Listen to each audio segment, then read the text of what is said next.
आज संत मीराबाई आईसाहेब यांच्या पुण्यतिथी सोहळ्याच्या निमित्ताने महासांगवीच्या या गडावर ज्यांना भगवान बाबांनीच आरक्षण दिलेलं आहे, जेव्हा आरक्षण तर आम्ही आत्ता बोलतो, पण त्या काळात भगवान बाबांनी आरक्षण दिलं, त्या गादीवर स्वतः विराजमान आमच्या राधाताई, आमच्या आईसाहेब, मंचावर उपस्थित सर्वच मान्यवर, आज जीवन गौरव पुरस्कार प्राप्त ज्यांना झालाय ते विवेक देशपांडे हे माझे पालक होते हॉस्टेलमध्ये आणि आज मला त्यांना पुरस्कार द्यायचा आहे. मी बघितलं म्हणलं आमच्या गोंधळात तुमचं काय काम आहे इकडं तर ते म्हणले मला पुरस्कार आहे. त्यांना पुरस्कार मिळालाय. मंचावर आमचे ते बरके नाशिकचे कांद्याचे व्यापारी आहेत, नेहमी भरभरून गडालसाठी करत असतात, त्यांचा पण आपण स्वागत केलं.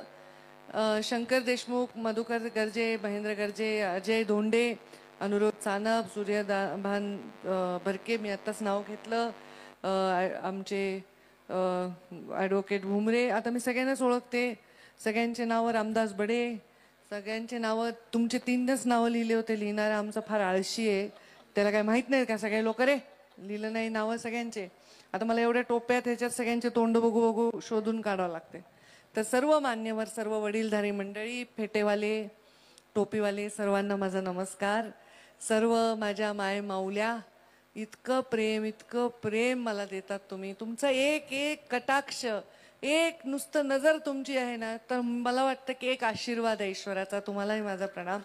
आणि एवढ्या संख्येने इथे उपस्थित या कार्यक्रमाला पूर्ण धिंगाणा, म्हणजे धिंगाणा म्हणजे चांगला धिंगाणा, ओरडा जोश जल्लोष, गाणे, घोषणा, हे सगळं करणारे माझे सगळे युवा बांधव. मी खरं तर आज आईसाहेबांनी महादेवाचं मंदिर इथे केलंय आणि मला महादेवाच्या दर्शनाला बोलवलं. मी या गडावर किती वर्ष झाली येते. मी पहिल्यांदा बाबांबरोबर आले होते तेव्हा आपण विठोबा रुक्मिणीचं नाही, त्याच्या आधी काहीतरी वेगळं होतं, विठ्ठल रुक्मिणीची मूर्ती बसवली होती तेव्हा आले होते. मला वाटतं विजूभाऊ होते तेव्हा आमच्या गाडीत, कैऱ्या फिऱ्या सगळं घेऊन आलते आणि आम्ही इथे आलो होतो. आणि हे खरं आहे की मुंडे साहेबांनी सांगितले की पंकजा, आता हे गड आला, तू यायचंय, रेग्युलरली इथे यायचंय. आणि तेव्हापासून 1-2 वर्षाचा अपवाद वगळता जेव्हा मी नाही येऊ शकले, खासदार प्रीतमताई तेव्हा आल्या, तर मी नेहमी या गडासाठी आले. आईसाहेबांनी सांगितलं ते खरं आहे की त्या दिवशी काही कार्यक्रम असा आला, जरा काय झालं, माझ्या पियेचं झालं लग्न, तो आनंद, त्या लग्नाच्या गोंधळात त्यांनी एकाच टाइमला 2 कार्यक्रम दिले आणि तो कार्यक्रम होता माझ्या स्वतःच्या मंत्रालयाचा. मग आमचे केंद्रीय नेते पण त्याला येणार होते, सगळे अधिकारी येणार होते, म्हणून मग मी काहीतरी केलं नियोजन. म्हणलं आईसाहेबांच्या, म्हणजे मीराबाई आईसाहेबांच्या मनात असेल तर नक्कीच मी इथे येईन त्यांचे आशीर्वाद घेण्यासाठी आणि आमच्या ताई आईसाहेबांचे आशीर्वाद घेण्यासाठी. खरं तर त्यांचं वय काही खूप नाही आहे आईसाहेबांचं, पण आम्ही त्यांना आईसाहेब म्हणतो. पण एक मैत्रिणीचं नातं, कारण शेवटी तरुण अगदी वयात 15व्या-16व्या वर्षी गादीवर बसल्या, त्यांनी पण त्यांच्या जीवनामध्ये सतत कीर्तन करणं, घसा कोरडा करून लोकांना बोलणं, एवढा प्रवास करणं एवढं काही सोपं नाहीये. पण मला असं वाटतं की त्यांनी आणि मी एकत्र काम करायला सुरुवात केली किंवा एकत्र आलो, एक धागा बांधला, तेव्हापासून त्याही मोठ्या होत गेल्या, मीही मोठी होत गेले आणि गडही मोठा होत गेला. हे किती पुण्य आहे. खरं सांगते की जीवनामध्ये कुठल्याही गडावर लोक का जातात मला माहित नाही. त्या गडावर असणाऱ्या लोकसंख्येमुळे जात असतील की आपण त्या गडावर गेलो, गडाच्या एखाद्या व्यक्तीला हातात घेतलं म्हणजे गड आणि सगळी लोकसंख्या किंवा सगळी येणारी पब्लिकच आपली होते असं वाटत असेल कुणाला. पण माझं उलट आहे हो, मला पब्लिक आपली असते म्हणून गडावर जाऊ वाटतंय, म्हणजे पब्लिक आपली करायची म्हणून जाऊ वाटत नाही. येणारा माणूस हा आपला असतो. मी कधीच आयत्या कार्यक्रमात जात नाही. खूप कार्यकर्ते म्हणते ताई इकडे या, एवढा सप्ताह आहे तेवढा सप्ताह आहे. मी नाही, ते सप्त्यात माझं काय काम आहे, सप्त्यात आईसाहेबाला न्या, सभेला मला न्या. हे गडबड होते. मग सभेला आईसाहेबांना, सप्त्यात मी म्हणलं गडबड होईल ना, ते गडबड होते. त्यामुळे राजकारणामध्ये आणि धर्मकारणामध्ये एकमेकांबरोबर त्यांचं नातं तर असलंच पाहिजे, पण तेवढीच विरक्ती देखील असली पाहिजे. राजकारणात काम करणाऱ्या माणसांनी धर्मात हस्तक्षेप करू नये आणि धर्मामध्ये काम करणाऱ्या व्यक्तींनी राजकारणापासून वैराग्य धारण केल्याशिवाय तो धर्माच्या रस्त्यावर विराजमान होऊ शकत नाही. आपल्याला अगदी शिवाजी महाराजांपासून आतापर्यंत माहिती आहे की दरवेळी राजसत्ता आणि धर्मसत्ता ही हातात हात घालून चालत असते. आमच्या प्रधानमंत्री नरेंद्र मोदींचं बघा, एवढा जग बघायला, जग एवढा मोठा महाकुंभ होतोय. आमचे योगी तिथले जे आमचे मुख्यमंत्री आहेत त्यांचं बघा किती व्यवस्था, रोज करोडो लोक येत आहेत. आणि बरं, पहिले लोक धर्माचं काम करणारे जात होते, त्यांच्या पाया पडायला आजूबाजूचे पंचक्रोशीतले जातात. आता या बीड जिल्ह्यातलेच 25-50 हजार लोक कुंभात जाऊन डुबके मारून आले असतील. म्हणजे पुढचं पाप करायला मोकळे का? अरे बाबा, आता एक म्हणजे बघायला गाड्या झाल्यात, पैसा झालाय, सुविधा झाल्यात, खायला प्यायला सगळं रस्त्याने सगळं छान आहे. पहिले कसं होतं, शिदोरी बांधून जावं लागायचं, बैल झोपून जावं लागायचं. आता तसं राहिलेलं नाहीये. 5-6 मित्र बसले, पट्टी केली, पेट्रोल घातलं, कोणाची तरी गाडी घेतली की निघाले. एवढे लोक तिथे झाले, म्हणजे साधूंपेक्षा बाकीचे लोक बघायला. त्याच्या आपण व्यवस्थेमध्ये कुठेही सरकार कमी पडलं नाही. कारण जे आपले मूळ आहे, जे आपला विश्वास आहे, ज्या संस्कारांवर आज हा देश उभा आहे, त्या संस्कारांवर आमच्यासारखे लोक उभा आहेत, ते संस्कार कधीही सोडून चालणार नाही. भगवान बाबांच्या विषयी माझ्या मनामध्ये काय आहे मी कधीच शब्दात सांगू शकणार नाही. भगवान बाबांच्या दर्शनासाठी मला कुठे जावं लागत नाही. मी डोळे जरी बंद केले तर मला साक्षात भगवान बाबांचं दर्शन होतं, हे माझ्या अंतर्मनामध्ये त्या त्यांच्या पवित्र स्मृती आहेत. आज आम्ही काही भगवान बाबा पाहिले नाही, पण भगवान बाबांच्या कहाण्या आज आपण ऐकतोय. स्वतःला इतकं सत्व तत्व इतकं मोठं की स्वतःपेक्षा मोठं. आज जर कुणाला म्हणलं बाबा तुझ्या हातातलं घड्याळ कुणाला काढून दे, तुझ्या केसातला एखादी गजरा कुणाला दे, एखाद्या बाईला म्हणलं तिला रडू येईल. पण आपलं जीवन समाजाला देणं एवढं सोपं नाही. आणि त्या समाजाने खोटे आरोप केल्यानंतर स्वतःला एवढी कडवी शिक्षा ज्यांनी करून घेतली स्वतःचं सत्व सिद्ध करण्यासाठी, त्या भगवान बाबांचे दर्शन हे खरंच डोळे मिटून, ज्याच्या मनात पाप नाही, ज्याला मनामध्ये कुठल्याही प्रकारचा, ज्याच्या मनामध्ये कुठलाही स्वार्थ नाही, त्यालाच होतात ना. नाही तर भगवान बाबांची मूर्ती जरी गच्च धरून बसले, मनामध्ये पापी विचारायचा काही उपयोग होणार नाही. तसाच आमच्या मीराबाई आईसाहेब मी पाहिलं नाही कधी, पण ताई तुमच्या रूपाने आम्ही त्या कशा असतील याचा विचार सुद्धा करू शकतो. अशा प्रकारचं काम आपल्याला आता आधुनिक आहेत, वाचता येतं, लिहिता येतं, बोलता येतं. चुणचुणीत हुशार स्त्री असेल तर ती कुठेही चमकत असते. ती चमकत असली की मग कुणाला आवडो नाही तर नाही आवडो, ती चमकायची काही राहत नाही. कोंबड्याला झाकल्याने सूर्य उगवायचा राहत नाही. मी इथे आले, तुम्ही मला फुलांनी स्वागत केलं. मला लोक म्हणतात अरे बापरे इतकी गर्दी. बरेच लोक मला म्हणतात तुम्ही पाठवता का हो ताई फुलं, म्हणजे असे विचारतात. काही लोकांना तशी सवय असते ना की आपण जाणार तर आपलेच माणसं पुढे जातील, तेच सगळं करेल, अशा असतात ना. पद्धत असते राजकारणात, सगळ्या पद्धती असतात. तुम्हीच पाठवतात का फुलं, कोण नेते जेसीबीचे फुलं, कुठून आलं एवढं. मी म्हणलं मला काहीच माहित नाही. ते मी तर नेहमी ओरडते जेसीबीने फुलं टाकून. आता फटाके रागवले म्हणून उडवले नाही. म्हणलं मी पर्यावरण मंत्री, तुम्ही फटाक्याचे वाट लावता पर्यावरणाचे. पण हे फुलं एवढे वाहतात माझ्या अंगावर, मला तर कसं तरी वाटतं. एक एक पाकळी आहे ना मला अशी वजनदार वाटते. कारण फुलं आपण असंच वाहत नाही ना कोणाच्या अंगावर. फुलं आपण किती श्रद्धा असेल तरच वाहतो ना. आणि तुम्ही मला हार घातला, बुके दिला एवढं वाटत नाही, पण जेव्हा माझ्या अंगावर तुम्ही फुलं टाकता, प्रत्येक पाकळी टनाची होते बघा. मला वाटतं की एवढ्या टन वजनाखाली नाही. आणि मग तुमचं प्रेम तर असं आहे का, प्रेमाने माझ्या असे वळव उमटतात पुन्हा संध्याकाळी अंगावर. इकडून खेचतात, तिकडून खेचतात बाया, डोक्यावरून हात, इडा पिडा. माय माझी गोपीनाथाची हारणी आली ग माझी. पुन्हा एक तात आजी मला म्हणली ए आली नागिन बीड जिल्ह्याची. मी असं बघितलं, बीड जिल्ह्याची नागिन आणि गोपीनाथची वाघीन. मी आता नागिन आणि वाघीनचा संबंध काय मला काही कळला नाही. पण ह्या सगळ्या त्यांच्या मनातल्या पवित्र भावना आहेत. एवढं प्रेम आहे, त्यांना काय करायचं. तुम्ही यांना काही दिलं तरी बसत नाहीत हो. 2-2 तास काही दिलं तरी कुणी एवढ्या जगात बसत नाहीत ह्या. पण ह्या लाडकी बहीण योजना सुरू झाल्यानंतर तर खूपच प्रेम करायल्यात. पण माझ्यात आधीच लाडक्या बहिणी आहेत ना, आधीच तुम्ही माझ्यावर प्रेम करता. म्हणजे मी तुमची लाडकी बहीण आणि तुम्ही माझ्या लाडक्या बहिणी आहेत, माझ्या माऊल्या आहेत. इतकं प्रेम तुम्ही मला देताय. मंत्री झाले काय नाही झाले काय मला काहीच फरक नाही, असंच तुडवत होते मागच्या वेळी, असेच JCBने फुलं, असंच प्रेम, मला तर काही फरक कळत नाही प्रेमात, पण कर्तव्यात आणि अधिकारात फरक आहे आणि तो तुमच्यासाठी आहे. 5 वर्ष तुम्ही एवढंच प्रेम केलं, कमी केलं का मला? उलट जास्तच केलं. मी मंत्री नव्हते, आमदार नव्हते, खासदार नव्हते, पण मी प्रेम तुमचं घेऊ शकते, पण त्या प्रेमाच्या बदल्यात तुम्हाला विकास देऊ शकते, न्याय देऊ शकते, हे केवळ मी आता सत्तेत स्थापन झाल्यामुळे मी करू शकते. मला असं माझं गणित आहे माझ्या आयुष्यामध्ये, 365 दिवस एका वर्षात असतात. 365 दिवस गुणिले 5 किती असतात एका 5 वर्षामध्ये? गुणाकार करा बरं जरा पटकन फोनवर, तुम्हाला तर अभ्यास करायची गरज पण नाही. किती होतात?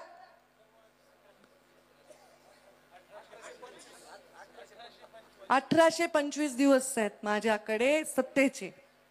आता त्या 1825 दिवसामध्ये समजा 225 दिवस तर असेच जातात. आता जातात, घरचं काही काम असतंय, बाहेरचं काही काम असतं, एखादा सप्ताह असतो, एखादा असा कार्यक्रम असतो, मग उरलेले जे दिवस आहेत 1600, त्या 1600 दिवसामध्ये मग रविवार सगळे गेले. प्रत्येक दिवस पंकजा गोपीनाथ मुंडे जेव्हा पालकमंत्री झाली होती पहिल्यांदा बीड जिल्ह्याची, या राज्याची, मी जेव्हा ग्रामीण विकास मंत्री झाले होते तेव्हा मी सांगितलं होतं की प्रत्येक दिवस या जिल्ह्याला मी तेव्हा 10 कोटी तरी किमान निधी आणि विकास देईन. आता मी तसं आता म्हणू शकते का नाही माहित, कारण त्यांनी सांगितलं मी जे बोलते ते करते. आता मी आहे पर्यावरण मंत्री, मी आहे पशुसंवर्धन मंत्री, मी ग्रामविकास असताना वेगळी परिस्थिती होती, पण आजही मी सांगते माझ्या 1600 दिवसामधल्या प्रत्येक दिवसामध्ये केवळ बीड जिल्ह्याला नाही तर महाराष्ट्राच्या काना कोपऱ्याला वाटेल की बाबा ह्या खात्यातनं आम्हाला न्याय व्हायला, असं काम मी क्षणोक्षणी करेन आणि त्याच वचन मी पूर्ण केल्याशिवाय राहणार. बीड तर माझाच आहे. बीडमध्ये आता आष्टीत जास्त प्रेम करावं लागेल मला. आता काय ते परळी तिकडं राष्ट्रवादीला गेला, आता हे भारतीय जनता पार्टीचा मतदारसंघ आहे, तर मला जर जास्त काकणभर प्रेम करावं लागेल काय? हा, तर सारखं मला यावं लागेल. चालेल ना? देताल ना भाकरी भाजी काही? हा, फक्त धिंगाणा करू नका, काम करू द्या. फोटो सेल्फी हा धक्का बुक्की काही करायचे नाही. आणि तुम्ही लोक तर कार्यकर्ते सगळीकडे येतात, पण आता ह्या बाया माऊल्या येऊ शकतात का कुठं सगळीकडे? मग ह्या कार्यक्रमाला तर त्यांना समोर येऊ दे जाणं, त्यांना बघू दे जाणं. त्यांना काही नसते, कुंकू लावायचे, बघायचंय, असं माया करायची, पदर उतरवायचा, हेच करायचंय, दुसरं काय प्रेम आहे? तर मी लक्ष देणार, प्रत्येक कामात लक्ष देणार. पण ह्याचा अर्थ तुम्हाला जसा घ्यायचा तसा घेऊ नका.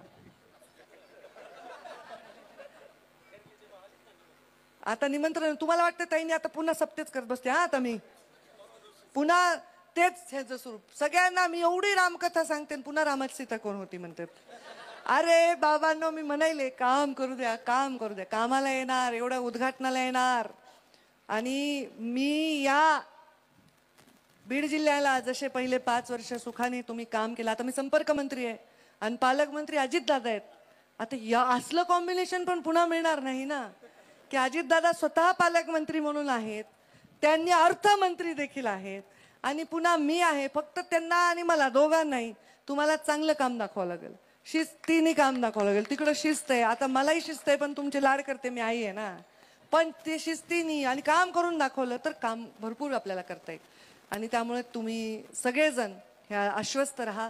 तुमच्यासाठी क्षण न क्षण, खोटं काम तर आपल्याला जमतच नाही, कधीच जमत नाही. माझ्याकडे कोणी अश्रू घेऊन आलं, कोणी जर आले तर लगेच मी ते काम मार्गी लावते. मला आठवते मी राजकारणात होते, मी सरकारमध्ये नव्हते, कारण 2014ला जेव्हा मी ग्रामीण विकास मंत्री झाले, एवढे शिक्षकाचे टोळकेचे टोळके माझ्याकडे यायचे रडत रडत. ताई आम्ही 15 वर्ष झाले आम्ही त्या कुठं गावात आहे ताई, फळी लावून नदीवर फळ्याला पळ्या जोडून आम्ही त्याच्याहून चालत शिकवायला जातो.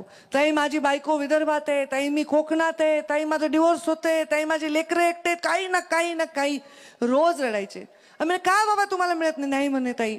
एक असा पहिले असा एक प्रयोग होता की विशेष उल्लेख असा केल्याशिवाय शिक्षकाची बदली व्हायची नाही. आणि त्या शिक्षकाची एवढी पिळवणूक व्हायची, हे त्या शिक्षकांच्या तोंडून मला जेव्हा कळलं. 12 लाख 15 लाख 20 लाख बिचारे कुठून आलेलो होते गरीब शिक्षक, त्याची परिस्थिती व्हायची.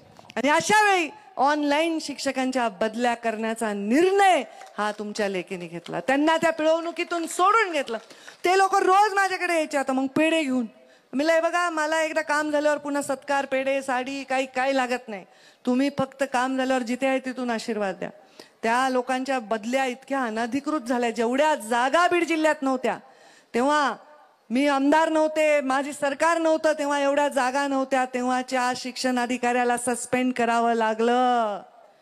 माझं सरकार नव्हतं, जिल्हा परिषदचा अध्यक्ष माझा नव्हता, शिक्षण सभापती मी नव्हते, तर त्या बिचाऱ्या लोकांना आणलं तर जागा नाही. जागा त्यांच्या निर्माण करून 30-40 शिक्षकांना इतर ठिकाणी अकॉमोडेट करून त्या बिचाऱ्यांनी तिकडेही गेले इकडेही गेले अशी त्यांची परिस्थिती निर्माण झाली. आणि ते माझ्याकडे आले अश्रूभऱ्या नयनांनी. अक्षरशः त्यांना माझाच चहा पाजवला आणि माझेच पोहे खाऊ घातले. आणि मी काम केलेलं आहे. कुणाची मिंदी गोपीनाथ मुंडेची लेख कधीच नाही, कधीच नाही. कशी जगते तुम्ही मला दिला अहिल्या देवींचा फोटो, जिजाऊंचा फोटो तुम्ही मला दिलाय, झाशीच्या राणीचा फोटो. कशी जगते मग मी? जर सगळ्या गोष्टी कुठल्याही बाजूनी नाही आपल्या असताना सुद्धा आपल्या तत्वावर माणूस जगत असतं. जेव्हा आपल्याला काही खायला मिळत नाही तेव्हा आपलं तत्व हा आपला आहार असतो. तप आपल्यासाठी जे आपण केलेलं असतं ते आपल्यासाठी आशीर्वाद असतं. आणि त्या पद्धतीने मी काम करते, करत राहीन. आता आईसाहेब म्हणल्या की ताई आम्ही तुमचेच आहे, तुमच्यावर प्रेम करणार. जोपर्यंत तुम्ही प्रेम करणार आईसाहेब तोपर्यंत आम्ही प्रेम घेणार. जोपर्यंत तुम्ही बोलवणार तोपर्यंत आम्ही येणार. आता कसं झालंय की अनुभवामुळे भीती वाटते.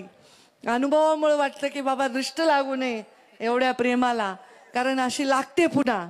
आणि मग लोक काय करतात, काहीतरी वेगळा विचार करतात, काहीतरी वेगळा गोष्ट धरायचा प्रयत्न करतात आणि ते त्याच्यामुळे प्रॉब्लेम होतो. माझं म्हणणं नाही, तुम्ही कोणालाही बोलवा, गडावर कोणालाही बोलवा, काहीही या गडाच्या बाबत विकासासाठी मी तुमच्या पाठीमागे आहे. फक्त मी या गडाचे भाविक म्हणून इथे काम करेन. या गडाच्या कोणत्याही, आता हे माणसं मला जमत नाहीत का बाहेर? नाही जमत असं नाही ना. इथं माणसाला जमायच्यासाठी मी आलेलं नाही. इथं माणसं थोडी का होईना माझी वाट बघतात हृदयातून म्हणून मी आले आहे. आणि त्यामुळे जेव्हा मी रात्रीतून ठरवलं की सावरगावला मला मेळावा घ्यायचा आहे, जेव्हा मी रात्रीतून ठरवलं की भगवान भक्तीगड निर्माण करायचा आहे, लाखो लोक त्या निर्णयाला समर्थन करण्यासाठी आले. कारण लोकांच्या मनातलं बोलले, लोकांना पाहिजे ते केलं. जोपर्यंत लोक सांगतील तोपर्यंत काम करीन, जोपर्यंत लोक सांगतील तोपर्यंत राबीन, जोपर्यंत लोक म्हणतील आम्हाला ताई पाहिजे तोपर्यंत मी असेन. ज्या दिवशी लोक म्हणतील नाही त्या दिवशी स्वाभिमानाने तुमची ताई घरी बसेन, आमच्या घरच्या गादीवर. असं काम आपण करू. पण मला माहिती आहे की लोक असं कधी म्हणणार नाही, तसं काम तुमच्याकडून होणार नाही. काय तुम्हाला वाटतं का ताईचं नाव घेताना काही वाईट वाटतं का? काय अरे बापरे राजकारणातल्या माणसाचं नाव नको असं वाटते का? तुमच्या लेकरांना सांगताना काय एक तर माणूस नाही मला भेटला की मुलगीला बघून माझ्या मुलीला, हे बघा ताई माझी मुलगी आहे तिला पंकजाताई व्हायचंय. जर मुलीला पंकजाताई व्हायचंय असं वाटत असेल तर माझ्यासाठी ह्याच्यापेक्षा मोठं पारितोषिक आणि एवढा मोठा मुकुट कशाचाच नाही. ज्या वंचित पीडित समाजात जन्मले, मी वंचित नाही पीडित नाही कारण माझा जन्म गोपीनाथ मुंडेच्या घरी झाला, पण माझ्या बापानी बिना चपलेचं शाळा गेलाय, माझ्या बापानी जीवनामध्ये दुःख भोगलंय, माझ्या बापानी जीवनामध्ये बघितलंय की काय कष्ट असते. तर ते कष्ट मला माहिती आहेत, त्याच्याबद्दल माझ्या मनामध्ये आदर आहे आणि माझे कष्ट करणाऱ्या सगळ्या लोकांविषयी. आता लोक लगेच म्हणतील हा ताई मंत्री झाल्या, आता हे म्हणला महेंद्र ऊस तोडायचं बंद होणार. आता मुंडे साहेब मंत्री होते, ऊस तोडण्याचं बंद झालं का? नाही झालं. मी बनणार नाही, अशा गप्पा आणणार नाही. ऊस तोडायचं बंद नाही होणार, पण ताईंनी किती टक्के वाढ दिली, किती, हे तर होईल. ऊस तोडा पुढच्या पिढीचं बंद होईल ना. आता जे तोडायलेत त्यांनी तोडू नये असं मला वाटतंय हृदयातून, पण ते बंद होईल त्यासाठी तेवढे रोजगार द्यावे लागतील, तेवढं संरक्षण द्यावं लागेल आणि ते करण्यासाठी जो काळ द्यायचा आहे तो काळ द्यावा लागेल. पण ऊसतोड कामगारांच्या लेकरासाठी तुमची ही पंकजा नेहमी उभी आहे. त्यांचा ऊस तोडण्याचे कष्ट कमी करण्यासाठी, त्यांच्या कोयत्याला जास्त धार देण्यासाठी, त्याच्या मान देण्यासाठी, त्याला जास्त मजुरी, त्याला जास्त मानधन देण्यासाठी ही पंकजा उभी आहे. आता मी कोयत्याला धार म्हणलं की कुणी लावणारे काही लावतात, काही लावत नाही. ते बाबांनो, कोयत्याला धार हा एक वाक्प्रचार आहे, हा एक शब्द आहे, ही एक भावना आहे. लगेच पंकजाताई म्हणल्या कोयते घासून ठेवा. अरे ह्याच्यासाठी म्हणले होते कोयते घासून ठेवा पण तोडायला जाऊ नका, मतदान करून जा. हाय काय हे लोक कोयते म्हणले तर बाबा हाय का मी गुंड, म्हणजे गुंडाला गुंड आहे ते घाबरत नाही कोणा गुंडाला. मी गुंडाला गुंड आहे, बंडाला बंड आहे, पण गरीब माणसाकडे माझी बघण्याची नजर ती पिलाकडे पक्षाची बघण्याची नजर आहे, तशीच नजर आहे. आणि गार उडे आकाशी चित्त तिचे पिलापाशी, माझं नेहमी चित्त. जरी मी जालन्याची पालकमंत्री आहे, जालन्यावर मी तेवढंच प्रेम करते, एवढंच लोक प्रेम करायचे, तिथे असलाच धिंगाणा करायचं. सगळीकडे लोक प्रेम करतायत, पण शेवटी ज्या भूमीत माझा जन्म झालाय, जिथून माझं कर्मभूमी आहे, त्याच्याकडे माझं नेहमी बारीक लक्ष असणार आहे. त्यामुळे हे काही असल्या बातम्यांवर तुम्ही जाऊ नका. काही वाईट बातमी आली की लगेच हो ताई असं म्हणले. आता काल कोणतरी एक नेता म्हणला मला की ताई साहेबांवर एवढे लोक प्रेम करतात. बघा देशपांडे काका, हे देशपांडे हे पण प्रेम करतात ना, काय आहे का तसं? ते म्हणे साहेबांवर एवढे लोक प्रेम करतात म्हणे की एक त्यांच्यावर प्रेम करणारे लोक जर मोजले तर एक पक्ष तयार होईल. त्याला मी उत्तर देताना म्हणलं हो साहेबांवर एवढे लोक प्रेम करतात, त्यांनी मोजले तर एक पक्ष तयार होईल, झालाच आहे ना भाजप. अशा अर्थाने मी बोलले. ज्या पक्षात जीवनाचा प्रत्येक क्षण घातला, ज्या कमळामध्ये शेवटचा विसावा घेतला, त्या माझ्या बापाविषयी मी असो लगेच एका चॅनलने लावलं पंकजाताई म्हणलं एक पक्ष स्थापन करणार. आता मी काय वेडी आहे? या चॅनलला पण काही कळत नाही. अरे कसं स्थापन करीन? दिल्लीत मोदी आहे, तिथे देवेंद्रजीत, वर सत्ता आहे, खाली सत्ता आहे, मी मंत्री आहे, तर मी कशामुळे हे करेन? तुम्हाला नसेल कळत पण मला राजकारण कळतंय ना, माझ्या रक्ताच्या प्रत्येक थेंबात आहे ना ते राजकारण. म्हणजे ज्याचा अर्थ तुम्ही घेता ते नाही, राज, जे राजाला शोभेल असं काम करणं म्हणजे राजकारण आहे. असं नाही की आपलं स्वतःच बघायचं, आज ह्याला चांगलं म्हणायचं, उद्या त्याला चांगलं म्हणायचं, आज ह्याच्याबरोबर फोटो काढायचा, उद्या त्याच्याबरोबर फोटो काढायचा, असं नाही. रोज सगळ्या कलरचे गळ्यातले ठेवायचे, आज ह्याचं घालायचं, उद्या त्याचं कलरचं घालायचं, असं नाही राजकारण. इथं नीतिमत्ता आहे, इथे प्रेम आहे, इथे विश्वास आहे, आणि इथे लॉयल्टी आहे. म्हणजे काय म्हणायचं त्याला, जी आपण साहेबांच्या प्रती आहे एकनिष्ठता. सारखं इंग्रजी बोलावं लागायला पर्यावरणात, म्हणून प्रॉब्लेम झाला माझा. एकनिष्ठता, एकनिष्ठता ही महत्वाची आहे. त्या भावाने मला सांगितलं त्याच्यामुळे ताई पडल्यावर लोक आत्महत्या करतात, इतकं प्रेम लोक माझ्यावर करतात. आणि ह्या प्रेमाची किंमत कशातच मोजू शकत नाही, कशातच नाही. तुम्ही एवढ्या सोनं इतकं महाग झालंय, खोलीभर मोहरा आणल्या आणि आईसाहेबाला दिल्या. त्या म्हणते यार मी कीर्तनाला जाते, 1000 लोक माझ्या पाय पडत, काय करते मोहरा घेऊन कुठे जाणार पळून? मला दिलं कोणी ट्रक भरून पैसे, काय करणार आहे मी त्याचं? एवढी इज्जत आहे, एवढं प्रेम आहे, फुलं मारू मारू हात निळं वन पडते अंगावर. एवढं काय करायचं ते पैसा, ते सगळं त्या माझ्याकडे काही नाही. देवाच्या दयेनी कृपा लक्ष्मी. माझे वडील नेहमी म्हणायचे माझ्या मुली लक्ष्मी आहेत, माझ्या मुली आल्या, तसं माझं चांगलं झालंय. पंकजा जन्मली, पहिल्यांदा आमदार झालो, प्रीतमताईच्या नंतर प्रदेशाध्यक्ष झालो, यशस्वी जन्मली, विरोधी पक्षनेता झालो. बरं झालं म्हणले मला मुलगी आहे, मुलगा असता तर मलाच ताप झाला असं म्हणले, मुलगी आहे ते बरं झालं म्हणे, माझ्या मुली माझं नाव काढतील. खरंच आहे.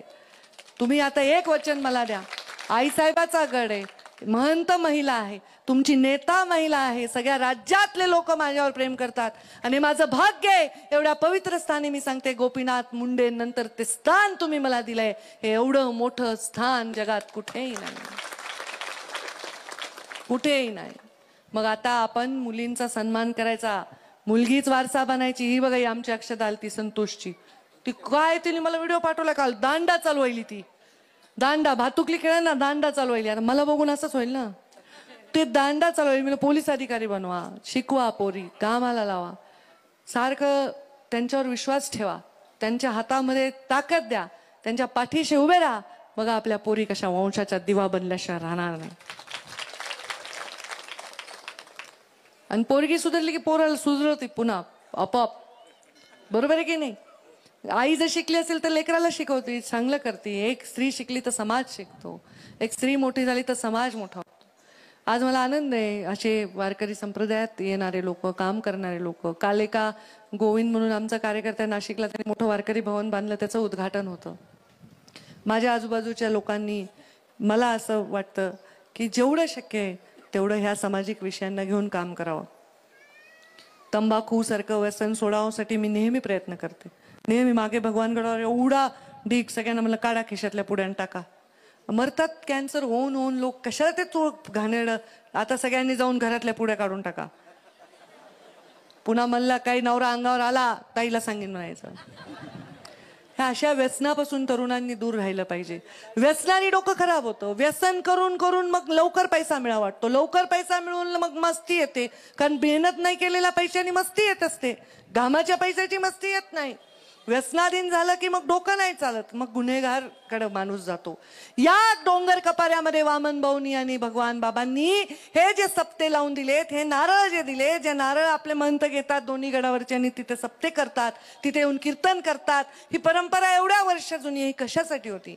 डोंगरातल्या लोकांना खायला नाही मिळालं तर त्यांचे नीतिमत्ता ढोळणे, त्यांनी शिकावं, कुठे दरोडे घालू, कुठे काही करू, असं करू नये, ही तळमळ लोकांमध्ये होती. कारण त्या काळात कुठे रोजगार नव्हता, अडचणी निर्माण व्हायच्या. त्यामुळे ते शिकवण आताच्या काळात गरज आहे का? आता गाड्या आहेत, शिक्षण आहे, सगळं आहे. थोडं कमीत भागवायची सवय लागली ना, माणूस सुखी राहतो. मला आता मी म्हणलं नाही मला हेच व्हायचंय, राष्ट्रपती व्हायचंय अमेरिकेचा, तर मी दुःखीच होईल ना. जे आपण आहोत त्याच्यात भागवलं तर आनंदी राहतो माणूस. आणि मोठे मोठे स्वप्न पाहण्यासाठी दुसऱ्यांच्या अंगावर पायऱ्या म्हणून चढलेला माणूस कधीच मोठा होत नाही. इतिहास झाला साक्षी. स्वतःच्या जीवावर मोठा झालेला माणूस इतिहास लक्षात ठेवत असतो. केवढी मोठी अफाट मोगल सेना होती, पण छत्रपती शिवरायांच्या सह्याद्रीमध्ये घुसूच शकत नव्हती. कळायचंच नाही कुठं येतात, कुठून गायब होतात. हे म्हणायचे अरे हे मराठे मावळे कुठून गायब होतात, कळत नाही कुणाला.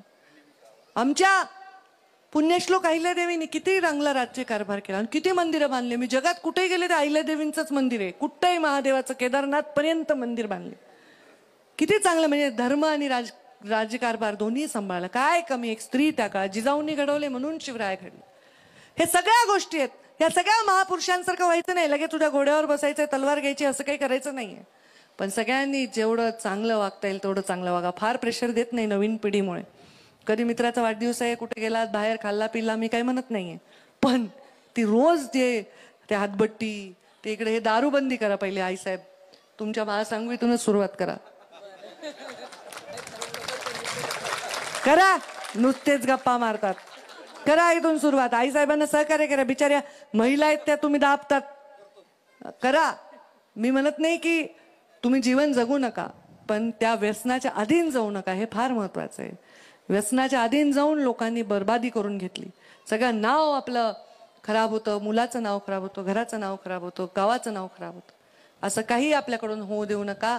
तुमच्या पाठीशी मी उभी आहे, तुमच्या संरक्षणासाठी तुमच्या समोर आहे आणि तुमच्यासाठी आशीर्वाद म्हणून तुमच्या पाठीशी उभी आहे. तुम्ही माझ्या पाठीशी उभे राहा. हे असंच प्रेम माझ्यावर राहू द्या आणि मी असंच प्रेम करेन. तुम्हाला इथे सगळ्या दृष्टीने मी तुमच्या बरोबर उभी आहे. मला खरं खोटं कळतंय. कोणी कार्यकर्ता लावून देण्यासाठी म्हणते ते असंच करायला आहे, ते मुद्दाहूनच करायला आहे. माझं मला कळतं, ज्याचं मुद्दाहून होतंय त्याच्या मागेच आहे मी. काही घाबरायचे कारण नाही. एकदम बिंदास चांगल्या पद्धतीने आपण सगळे काम करा. तुमच्या पाठीशी मी उभी राहीन. आईसाहेबांचे आशीर्वाद आणि मीराताई संस्थानाचे आशीर्वाद मला नेहमी आहेत आणि असेच राहावे हीच ईश्वरचरणी प्रार्थना.